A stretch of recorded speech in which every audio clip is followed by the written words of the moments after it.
My name is Amy Clark and I'm 28 years old.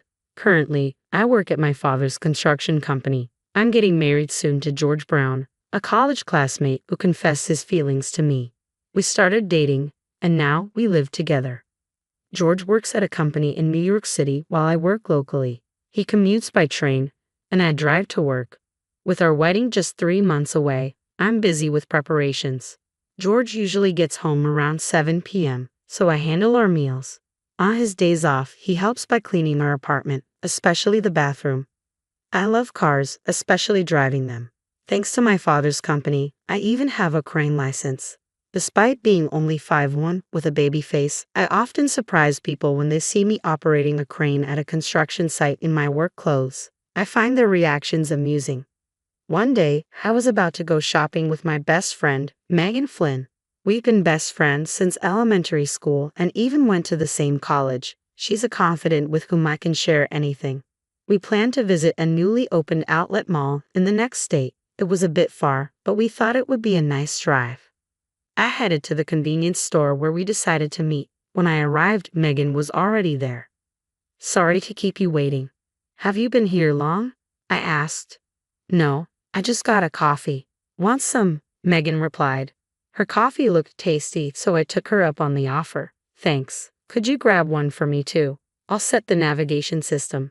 Happily obliging, Megan went back into the convenience store.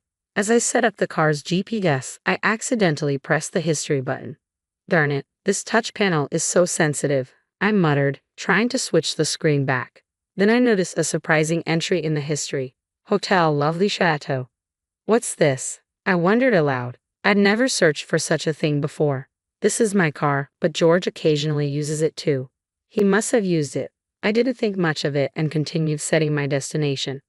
Today, Megan and I were heading towards the outlet mall that just opened in the neighboring state. The weather was great, making for a pleasant drive. Near an exit ramp, Megan suddenly pointed out, Look, Lovely Chateau Hotel. What a cheesy name for a hotel these days." Lovely Chateau, the hotel from the search history earlier. While driving, I couldn't take a good look, but there was indeed a big sign saying Lovely Chateau Hotel. We laughed together, but I couldn't help but feel a bit concerned because of its appearance in the search history. After finishing our shopping and dropping Megan home, I returned alone. Once I arrived, I checked the car navigation system again. Lovely Chateau Hotel. As I searched the name, it indeed showed the location near that exit ramp. It was definitely that hotel. It was undeniably one of those types of hotels. I couldn't help but wonder why George had searched for that hotel. Deciding to keep a close eye on George's activities, I installed a dash cam in my car. I discussed the idea of installing a dash cam with George. He agreed, saying, "Why not? A lot of people have them these days. It's good for safety too. But in return, you have to pay for it, Amy. It's your car after all." Although the car is in my name, George also uses it, so he ended up contributing a bit to the cost. The next day after work, I drove straight to the dealership and had a dash cam installed. It came with cameras facing the front and back, and one that recorded the interior of the car. The recording time is 5 hours, after which it overrides previous footage. I also decided to add a GPS logger, which records the vehicle's movements via GPS. After George used the car, I checked the dash cam footage and GPS logger data. I mainly use the car for commuting, so George typically uses it on his days off. He always asks me for permission in advance. One weekend, George approached me. "Can I use the car this Saturday?" "Sure, but where are you going?" I asked. "I'm planning to go to the shopping mall you went to last week.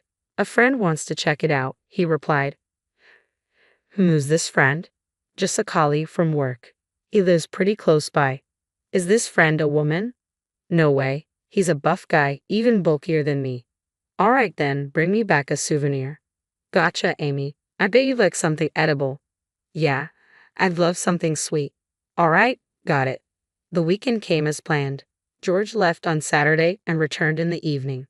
I had been waiting for him to come back and use the excuse of having left something in the car to retrieve the memory card and the GPS logger. After George went to bed, I checked the data from the GPS logger and the memory card. The GPS logger showed he did go to the shopping mall, but it also revealed that he had taken a detour on the way back, exiting at an interchange. Upon enlarging the location, I saw it was the lovely Chateau Hotel. This seemed completely suspicious. Our wedding is next month, and now this. My fingers trembled as I operated the device. This was already a huge shock, but I composed myself and checked the memory card. I inserted it into the computer and played back the recorded content. Suddenly, a strange woman appeared on the screen, sitting in the passenger seat. She was quite flashy with long hair and seemed pretty. She appeared to be older than me, but her occasional smile was somewhat childish. Unable to think straight, I just stared at the screen, completely shocked. The conversation was also recorded. "Really, you're such a bad boy. You're getting married next month and you're still doing things like this," she laughed. "It's all good. The reason I'm marrying her is because her dad's the boss. He's a construction contractor, but he's loaded." George's voice resonated from the playback. "Oh, but once you're married, doesn't that mean we're over?" "No way. You're the real deal for me. I plan on divorcing her after a year or so. Of course, I'll make it look like she's the bad one, and I'll grab a hefty alimony and her parents' wealth. After that, I'll be with you." "A whole year?" Grace sounded disappointed. "No, we'll continue this relationship in the meantime. I can't bear to be away from you even for a day." "That makes me happy. I love you, George." "I love you too, Grace." I stopped the playback. I couldn't watch any further. George had been unfaithful, cheating, and he was marrying me just to take over my father's company. The proposal, the birthday we spent at the Seaview Hotel, everything was a farce. Why? Tears blurred my view of the computer screen. The next day, I told George I needed to prepare for the wedding and would be going back to my parents' home for a while. George replied without much thought, "Okay." Perhaps he was even pleased that I would be gone.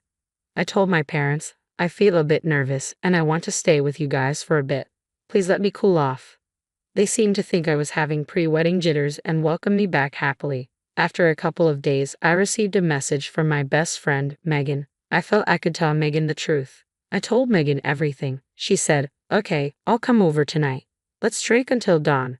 Despite her cute face, Megan had some boyish qualities, which I loved about her. I told my parents it was a last-minute bachelorette party. Soon enough, Megan showed up with bags full of drinks and snacks. "Mom, I'm borrowing Amy for the night. It might get a bit loud, so please bear with us," Megan joked as soon as she arrived. "Oh dear, I see you're all chatterboxes, but don't drink too much, okay? I made some stew, so take it and eat it," my mom said, thoughtfully preparing some snacks as well. "Wow, thank you. The wonderful smell earlier was the stew, wasn't it? I'll gratefully accept this. Oh, by the way, may I invite another friend over?" Megan asked. "Sure, go ahead and make it a party that Amy will remember." "Thank you so much." With that, she called over another friend, Jane. Jane was a high school classmate and, interestingly, a wedding planner at the venue we had booked. She would be overseeing our wedding. She went to the same high school as Megan, and they had met several times, so they were good friends now. The party started with the three of us. I showed the two of them the dash cam footage. Then Megan said, "Oh, I know this person. She's Grace, a junior from our college club. Amy, you wouldn't know her because you weren't in the club, but both George and I were in the club with her." I was astounded by this revelation. Wait, George's junior? I thought she was older than me. She always seemed mature for her age, but who would have thought it was Grace? "She's invited to the wedding. Most of the club members will be there," Megan said while poking a radish from the stew. "But this situation is frustrating, isn't it? I want to get back at her somehow." Jane, crushing an empty beer can, said, "She's always had a strong sense of justice and even caught a gropper in high school, handing him over to the police." She was enraged as if it were her own matter. Accepting Jane's words of revenge, Megan started talking. "Let's ruin the wedding then. I have a plan," she said, preparing a piece of paper and starting to write something down. "What do you think, Jane? Your cooperation is essential. Please help Amy." "Of course, I'm the planner for this wedding, so I can make anything happen," Jane replied. Her being the planner joining our side certainly boosted the success rate of our plan. "Great, you're reliable." "Hey, both of you, you've had too much to drink," I cautioned. Thus, the plan was formed. I covered the two of them, who had fallen asleep from drinking too much, with blankets and whispered, "Thank you, Meg and Jane." Despite having had too much to drink myself, I felt a bit relieved. The next day, I returned to George's place. Several days after I got home, I put my first plan into action. While watching the recorded video, it was Megan who found it. One day after work, I decided to dine out. I met George at the station, drove him to the diner in my car, and we had a meal. When we got home, I let George out first and returned to the room after parking my car. Then I boldly went to the living room, deeply moved, and said, "George, to prepare something like this for me without even telling me, huh?" George made a strange sound in response to my sudden words. "Isn't this a gift for me? I found it in the car." Saying this, I showed George the paper bag containing a luxury brand bag. The brand name was boldly printed on the paper bag. I was going to clear the rear window of the car because it was dirty. When I tried to pull out the cleaning tools from the floor under the rear seat, this was in there. "Oh, George, you hid it there to surprise me, didn't you?" "Sorry, I found it." I pretended to be innocent and acted even more delighted. "No, that is," George fumbled his words. You have someone else to send such a thing to." "Don't be silly. I have no one but you, Amy." "Right, you bought it for me, didn't you? How much did this expensive thing cost?" "Around $2,000. "Thanks, honey." "Oh yeah, it's a limited edition, so I think it was $5,000. I thought this would suit Amy, so I bought it. I really intended to surprise you, but, well, it didn't go as planned." "Yes, it seems a bit youthful, but I can still pull it off, right?" "Of course, any bag would look good on you, Amy." "Hey, that doesn't sound like a compliment." Sorry." "Okay, I'll keep it safe. Thanks a lot." When I heard his last sigh, I could hardly hold back my laughter. In the video from that party, I saw George being urged by Grace to buy a luxury bag. He confirmed that he had bought a high-end bag and hid it in the floor of the back of the car. I found it and kept it for myself. During dinner later, George was sighing. Serves him right. A few days later, I got a call from my father. It seems like my old habits have surfaced once again.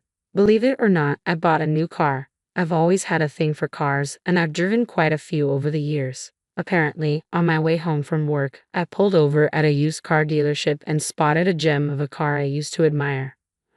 On a whim, I bought it right then and there. "Dad, didn't Mom get mad at you?" "Yeah, she did, but that's no biggie. Listen to this. It's a discontinued Type R, a car I've always wanted. I thought if I let this one slip, I might never get my hands on it, so I bought it on the spot. I can hardly wait to get it delivered." "Really, Dad? You never think about the consequences. What are you going to do with your current car?" "Oh, I'll give it to you. It's still in great shape and can hold its own against the flimsy cars these days." "That hatchback, right?" I suppose I have grown a bit tired of the car I've been driving." "Just sell that one. How can you enjoy driving such a weak automatic car?" That's when it hit me. "Okay, got it. I'll do that. Thanks, Dad." "Yeah, the new car arrives next week. You can pick it up then. I'll have it cleaned for you." "Okay, but this is the last of your indulgences, right, Dad?" "Don't say that. A man's dreams never end." All right. Thanks, Dad." I hung up the phone and couldn't help but grin. And so, my car changed within a few days. "Amy, did you change your car? This one looks cooler than the last one." "Yeah, my dad bought a new car and gave me his old one. It's cooler than the previous one, isn't it?" "Yeah, it's cool. Lend it to me this Saturday?" "Sure, why not?" I felt like a fish had taken the bait. Then came Saturday. George, who had left with the car keys, came back immediately. "Hey, that car, what's wrong?" "It won't start. I can't drive it." "You can't drive it? Well, what's the matter? You drove it just fine yesterday, didn't you?" "That's because it's a stick shift." "So what's the problem with that?" "It's just that I only have an automatic license." "Oh, that's right. I forgot about that." "This is not funny. I can't drive now." "Why is that a problem? Do you want me to drive for you?" No, that's not it. I mean, I don't want to spoil your day off." "Really, I don't mind though." No, I'll figure it out." "All right then, safe travels." I knew very well he couldn't. Serves him right. The car I got from my father was a stick shift. There was no problem for me since I have a manual license. However, George only had an automatic license. He legally can't drive that car and probably wouldn't know how to drive it anyway. I had already figured out that he's been taking the car on weekly dates. Despite knowing that, I still switched cars. It's my car in my name, and I can do whatever I want with it. Serves him right. Then, with just 1 week to go until our wedding, I received a message and was summoned to a designated location. "Hello, my name is Amy," I greeted. Oh, Amy, thank you for coming, the other party responded. Not a problem. So, how did it go? Well, please sit down. We'll discuss everything shortly. With that, I was ushered into a meeting room and sat down. Let's first discuss your request, he began. Yes, I nodded. This was a private investigation agency. I have requested a background check on George. The subject, George Brown, was definitely in the wrong. We have secured photos and videos. Would you like to see them? Yes, please. The investigator pulled out a laptop, inserted a USB drive, and started playing a video. In it, two people were walking playfully, arm in arm, before entering a hotel. The date and time of the video were from a Saturday afternoon 2 weeks ago. There were also photos of them kissing, embracing, and more. Thank you. This is enough. I then received the documents and left the office. Honestly, I knew about the affair, but seeing it so blatantly presented was hard. I contacted my friends Megan and Jane and arranged to meet at a pub. I secured a private room, showed them the documents I received earlier, and we started our analysis. Oh man, this is clear-cut evidence, Megan said.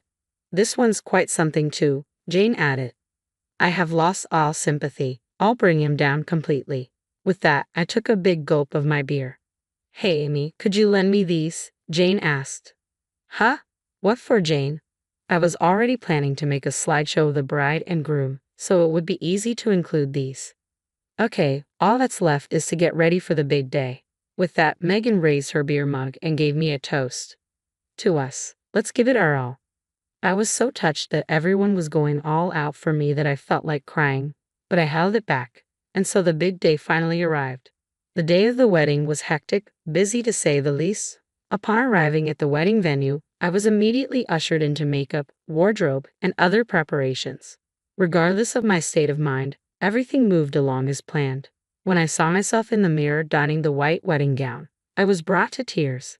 Despite this being the very image I had once dreamed of, I never thought I'd be wearing it with this feeling.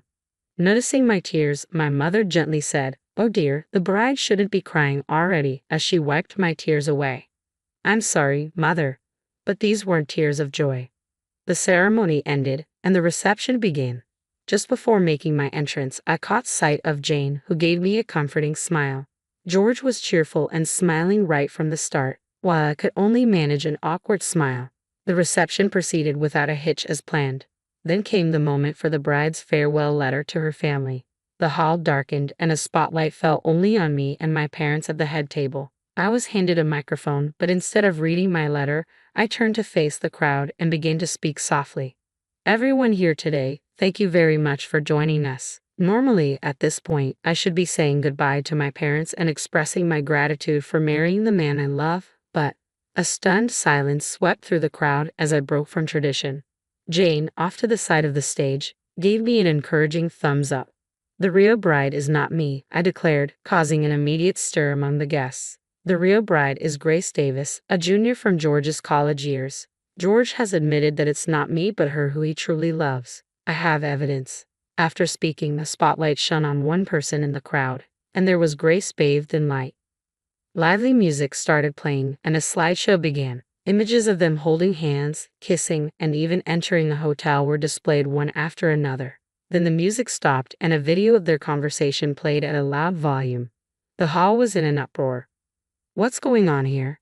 George, you owe us an explanation. Amidst the flying shouts, I handed the microphone to a pale-faced George and bowed to his parents before stepping off the stage. Megan and Jane, who had rushed over, practically dragged me away from the venue. Behind me, the situation had become an unmanageable uproar. Still in my dress, I felt a mix of relief and triumph. Jane led me to an unused green room where Megan brought my belongings and clothes. I quickly changed before leaving the wedding venue. Megan drove me home, and I was finally able to catch my breath. We did it, she said. Yeah, we sure did. Despite the commotion, I felt oddly exhilarated after spilling the beans at the wedding. I packed my bags and returned home. My parents scolded me when they got back, but since George was the cause of the issue, it wasn't too severe. My father took care of the aftermath. The wedding was almost over but was called off, so there were issues like returning the gifts. People understood the situation, so everything went smoothly without any significant problems. The one who had a hard time was George. His infidelity got exposed, and the wedding became a mess. As a result, his parents had to bear the entire cost. On top of that, George's boss was present, so the whole company found out about his affair. It was also discovered that George had been contacting Grace during work hours using the office email, leading to his demotion. He didn't lose his job, but the office atmosphere became unbearable, so he soon quit. As for Grace, she didn't end up with George. After causing all that commotion, it broke up. Since the engagement had been broken off after we had exchanged betrothal gifts, I asked George for compensation and other costs. George had used most of his savings on wedding preparations, so his parents had to step in and pay. Lacking any particular skills, George had trouble finding a new full-time job and ended up working part-time to pay back his debts. I also demanded compensation from Grace. With her bad reputation and being disowned by her parents, she had to pay the compensation herself.